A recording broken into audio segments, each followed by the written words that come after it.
on top of spaghetti, written and illustrated by Paul Brett Johnson, and read and sung by Mrs. Harling.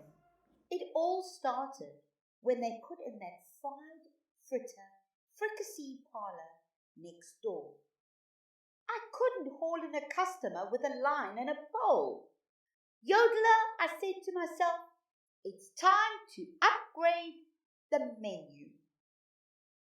So I set out to invent the most delicious meatball this side of Sicily, and I likely did. But the blasted thing didn't stick around long enough for a taste test. On top of spaghetti,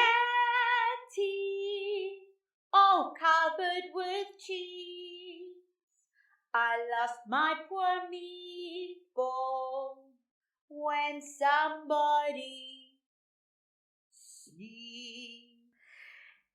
It rolled off the table and onto the floor, and then my poor meatball rolled out of the door. For all I knew, my entire future depended on that runaway meatball. I had to have a bite. I was hot on the trail when it flew to the Piggly Wiggly and hit dear Miss Jenkins smack dab in the squash. Pardon my meatball, I said. Then I told my tale. On top of spaghetti,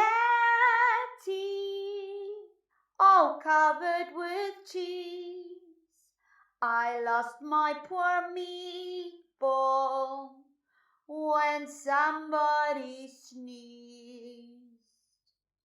That wasn't the end of it, though, not by a monkey's tail.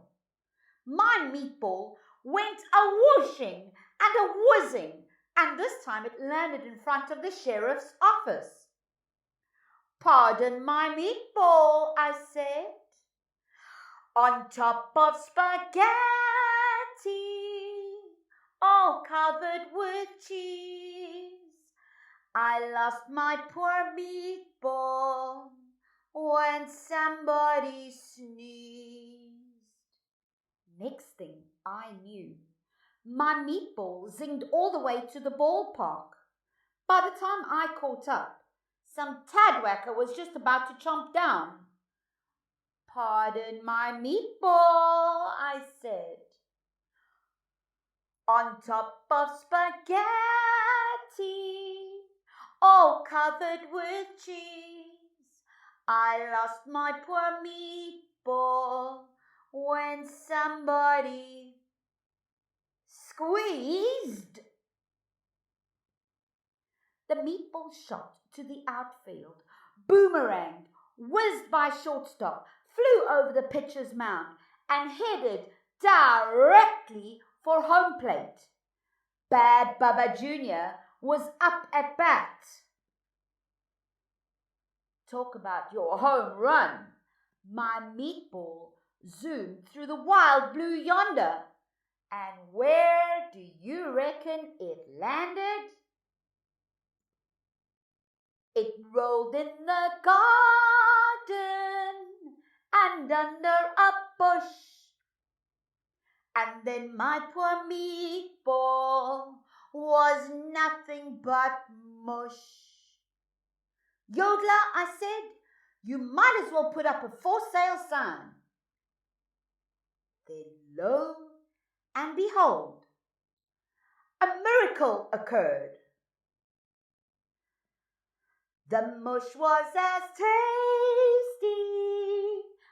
tasty could be, and by the next day it grew into a tree. The tree was all covered with beautiful moss. It grew great big meatballs and tomato sauce. Know what? Those were the most delicious meatballs this side of Sicily. Nowadays, Plenty of folks stop in for a bellyful. I always tell them though, if you eat spaghetti all covered with cheese, hold on to your meatball and don't ever sneeze.